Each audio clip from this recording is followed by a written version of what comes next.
Hello friends, welcome to MPM political talk. അങ്ങനെ നമ്മുടെ ഇന്ത്യയിലും സ്വർണ്ണഖനനം ആരംഭിക്കാൻ പോകുകയാണ്. സ്വർണം ഖനി കണ്ടെത്തി.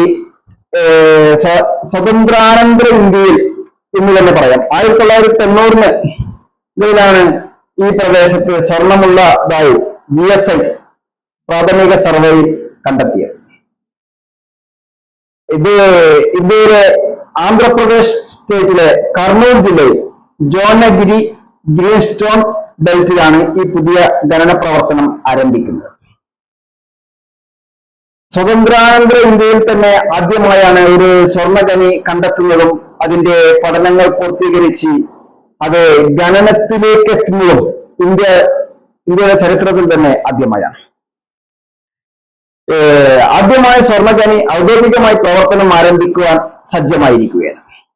ആന്ധ്രാപ്രദേശിലെ നേരത്തെ സൂചിപ്പിച്ചല്ലോ, കർണൂൽ ജില്ലയിലെ ജോനഗിരി ഗ്രീൻസ്റ്റോൺ ബെൽറ്റിലാണ് ഈ പുതിയ ഖനന പ്രവർത്തനം ആരംഭിക്കുന്നത്.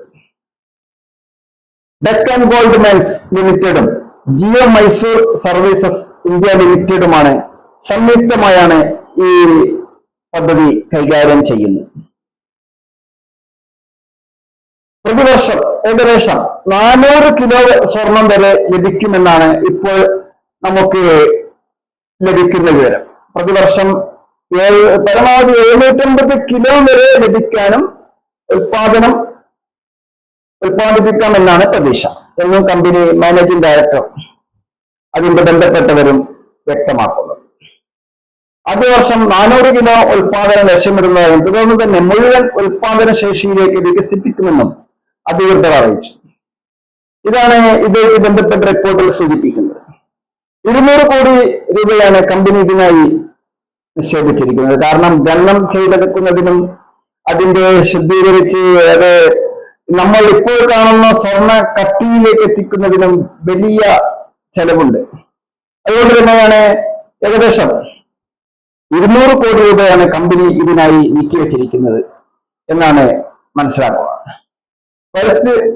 പരിസ്ഥിതി അനുമതിയും ചരിത്രപരമായ പാശ്ചാത്തലമൊക്കെ മുൻനിർത്തി തന്നെ അടുത്തിടെ ആണ് ഇതിനൊക്കെയുള്ള അനുമതികൾ കമ്പനിക്ക് ലഭിച്ചത്. 1990-കളിലാണ് geological survey of India GSI നടത്തിയ പ്രാഥമിക സർവേയിൽ ഈ പ്രദേശത്ത് സ്വർണം ഉള്ളതായി സ്ഥിരീകരിച്ചത്. പിന്നീട് നിരവധി സാങ്കേതിക പരിശോധനകളും കോർ ഡ്രില്ലിങ്ങും ഒക്കെ നടന്നു. 1400 മീറ്റർ വരെ ഡ്രിൽ ചെയ്തു എന്നാണ് അതിന്റെ പഠനങ്ങളിൽ നിന്നൊക്കെ നമുക്ക് മനസ്സിലാക്കാൻ സാധിക്കുന്നത്. ഇത് ഭയങ്കര ഒരു വിപ്ലവകരമായ മാറ്റമാണ് നമ്മുടെ നാടിനെ സംബന്ധിച്ച് ഇത് വരുത്താൻ പോകുന്നത്. വെസ്റ്റ് ബ്ലോക്കിലെ സിലിബൈഡ് മെറ്റോസോൾട്ട്, ഈസ്റ്റ് ബ്ലോക്കിലെ ഗ്രനേഡിയൻ റൈറ്റ്, ഡൊണാൾഡ് ലൈറ്റ് പാറക്കൂട്ടങ്ങൾ എന്നിവരുടേതായിരുന്നു പ്രധാന സ്വർണ്ണ സാന്നിധ്യം. വിദഗ്ധരുടെ അഭിപ്രായത്തിൽ ജോനഗിരി സ്വർണ്ണഖനി ഇന്ത്യയുടെ ആഭ്യന്തര സ്വർണ്ണ ഉൽപാദന ശേഷി വർദ്ധിപ്പിക്കുകയും ഇറക്കുമതിയുടെ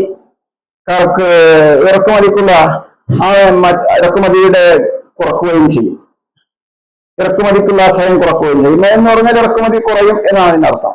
ഈ ചരിത്രാത്മക പദ്ധതിയിലൂടെ ഇന്ത്യയുടെ ഖനന മേഖലയിൽ പുതിയ അധ്യായം തുടങ്ങുകയാണ്. സ്വതന്ത്രാനന്തര ഇന്ത്യയുടെ ആദ്യത്തെ സജീവ സ്വർണ്ണഖനിയായി ജോനഗിരിയെ അർഹതയോടെ വിശേഷിപ്പിക്കാം എന്നൊക്കെയാണ് ഇതുമായിട്ട് ബന്ധപ്പെട്ട വാർത്തകളിൽ നമുക്ക് മനസ്സിലാക്കാൻ സാധിക്കുന്നത്. ഏതായാലും 1990-കളിലാണ് ഈ സർവേ നടപടികളും ഇതുമായിട്ട് ബന്ധപ്പെട്ട കാര്യങ്ങളൊക്കെ കമ്പനി ആരംഭിച്ചതും ഇപ്പോഴത് സ്ഥിരീകരിച്ച് 750 കിലോ വരെ ഉൽപാദന ശേഷി കൈവരിക്കാൻ സാധിക്കും എന്നൊക്കെയാണ് അവകാശപ്പെടുന്നത്. തീർച്ചയായും നമുക്ക് എല്ലാവർക്കും അഭിമാനിക്കാവുന്ന നിമിഷങ്ങളാണ്. നമ്മുടെ നാട്ടിലും സ്വർണമുണ്ട്. അത് സ്വർണം എല്ലാ സ്ഥലത്തുമുണ്ട്. പക്ഷെ അത് കുഴിച്ചെടുക്കുന്നതിനുള്ള ചിലവും അത് താരതമ്യം ചെയ്യുമ്പോൾ ലഭിക്കുന്ന ഇൻകം, ഇതൊക്കെയാണ് ഇതിന്റെ പ്രവർത്തന കണക്കുകൂട്ടൽ. തീർച്ചയായും ഇതൊരു ലാഭകരമായിരിക്കും എന്നത് അതുമായിട്ട് ബന്ധപ്പെട്ട കമ്പനികൾക്കും കുഴിച്ചെടുക്കൽ ഖനനം ചെയ്യുന്നവർക്കും ഒക്കെ മനസ്സിലായതിന്റെയോ അല്ലെങ്കിൽ മനസ്സിലാക്കിയതിന്റെയോ ഭാഗമായിട്ടായിരിക്കും ഇപ്പോൾ ഇത് പ്രവർത്തനം സജ്ജമായിരിക്കുന്നു എന്ന് മനസ്സിലാക്കുന്നത്.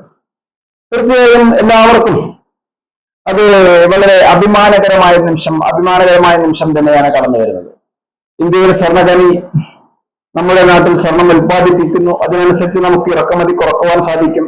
അതിനനുസരിച്ച് മറ്റുള്ള മാറ്റങ്ങളൊക്കെ വരും. പക്ഷെ വലിയ വിലയിൽ ഒരു മാറ്റവും നാം പ്രതീക്ഷിക്കേണ്ടതില്ല. കാരണം ഇത് വേൾഡ് മാർക്കറ്റ് റേറ്റ് ആണ്. ഇതിന് സ്വർണത്തിന്റെ വില നിശ്ചയിക്കുന്നത്. ഒരു കാരണവശാലും നമ്മുടെ നാട്ടിൽ ഉൽപ്പാദിപ്പിച്ചു എന്നതുകൊണ്ട് അതിന് കാര്യമായ വില കുറയുമെന്നോ വില കൂടുമെന്നോ എന്നതിൽ അർത്ഥമില്ല എന്നാണ് മനസ്സിലാക്കുന്നത്. കാരണം ഇത് വില നിശ്ചയിക്കുന്നത് വേൾഡ് മാർക്കറ്റ് ആണല്ലോ. അങ്ങനെ വരുമ്പോൾ നമ്മുടെ നാട്ടിൽ ഉൽപ്പാദിപ്പിച്ചു എന്നതുകൊണ്ട് നമുക്ക് അതിൽ കാര്യമായ മാറ്റങ്ങളൊന്നും വരാൻ സാധ്യതയില്ല എന്നാണ് മനസ്സിലാക്കുന്നത്. അങ്ങനെയാണെങ്കിൽ മറ്റുള്ള ഉൽപ്പാദിപ്പിക്കുന്ന രാജ്യങ്ങളിൽ സ്വർണത്തിന് വില കുറയണ്ടേ? അപ്പോൾ അങ്ങനെ കുറയാൻ സാധ്യതയില്ല. മാർക്കറ്റിൽ ലഭിക്കുന്ന സ്വർണത്തിന് ഏകദേശം വില ഒക്കെ ഒന്ന് തന്നെയായിരിക്കും. എന്നാലും ലഭ്യത കൂടും എന്നതിനെ ആശ്രയിച്ച് ചെറിയ വ്യത്യാസങ്ങളൊക്കെ മാർക്കറ്റിൽ സംഭവിക്കാനും സാധ്യതയുണ്ട്. കാരണം ഉൽപാദനം ഏത് സാധനം കൂടുതൽ ലഭിക്കുമ്പോൾ അതിനുള്ള ഉൽപാദനം കൂടാനും ഒക്കെ സാധ്യതയുണ്ട് എന്നാണ് മനസ്സിലാക്കുന്നത്. അതുകൊണ്ട് തന്നെ ഉൽപാദനം നമ്മുടെ നാട്ടിൽ ആരംഭിക്കുന്നത് കൊണ്ട് തന്നെ ചെറിയ മാറ്റങ്ങളൊക്കെ നമുക്കും പ്രതീക്ഷിക്കാം. പക്ഷേ കാര്യമായ വില വർധനവോ വില കുറവോ ഒന്നും പ്രതീക്ഷിക്കേണ്ടതില്ല എന്നാണ് ഈ രംഗത്തുള്ള വിദഗ്ധരൊക്കെ അഭിപ്രായപ്പെടുന്നത്. അതുകൊണ്ട് തന്നെ ഇതൊരു വേൾഡ് ട്രേഡിംഗ് ആയതുകൊണ്ട്, ഒരു വേൾഡ് മാർക്കറ്റ് സംരംഭമായതുകൊണ്ടും ഇതിൽ കാര്യമായ കുറവോ കൂടുതലോ സംഭവിക്കാൻ സാധ്യതയില്ല. എന്നാലും നമ്മുടെ നാട്ടിൽ ഉൽപാദനം ഉണ്ട് എന്ന് നമുക്ക് അഭിമാനിക്കാം. തീർച്ചയായും അതിന്റെ ചെറിയ എന്തെങ്കിലും മാറ്റങ്ങളൊക്കെ നമുക്കും പ്രതീക്ഷിക്കാം. അപ്പോൾ ഏതായാലും ഉൽപാദനം ഉടൻ ആരംഭിക്കും എന്നാണ് ഇതുമായിട്ട് ബന്ധപ്പെട്ട വാർത്തകളൊക്കെ പറയുന്നത്. തീർച്ചയായും നമുക്ക് കാത്തിരിക്കാം. ഇതുമായിട്ട് ബന്ധപ്പെട്ട വീഡിയോകൾ ഇനിയും പ്രതീക്ഷിക്കാം. ഉൽപാദനവുമായി ബന്ധപ്പെട്ട് ഇനിയും വാർത്തകളും അതിന്റെ വിശകലനങ്ങളും ഒക്കെ വരുന്ന മുറക്ക് നമുക്കും അതേപ്പറ്റി കൂടുതൽ ചർച്ച ചെയ്യേണ്ടതുണ്ട്. തീർച്ചയായും ഈ ചാനൽ മുഴുവനായും വീക്ഷിച്ച താങ്കൾക്ക് നന്ദി. താങ്കൾ ഈ ചാനൽ ഇതുവരെ സബ്സ്ക്രൈബ് ചെയ്തില്ലെങ്കിൽ സബ്സ്ക്രൈബ് ചെയ്യാനും അഭിപ്രായ നിർദ്ദേശങ്ങൾ എന്താണെങ്കിലും അത് കമന്റ് ബോക്സിൽ രേഖപ്പെടുത്തുവാനും ലൈക്ക് ചെയ്യാനും ഓർമ്മിച്ചുകൊണ്ട് നിർത്തുകയാണ്. ഈ വിഷയം നിങ്ങൾക്ക് ഇഷ്ടമായാൽ, നിങ്ങൾക്ക് താല്പര്യമായാൽ, ഉപകാരപ്രദമാണ് എന്ന് തോന്നിയാൽ നിങ്ങളുടെ ഫ്രണ്ട്സിനും ഫാമിലിക്കും മുഴുവനായി ഷെയർ ചെയ്യുവാനും അഭ്യർത്ഥിക്കുകയാണ്.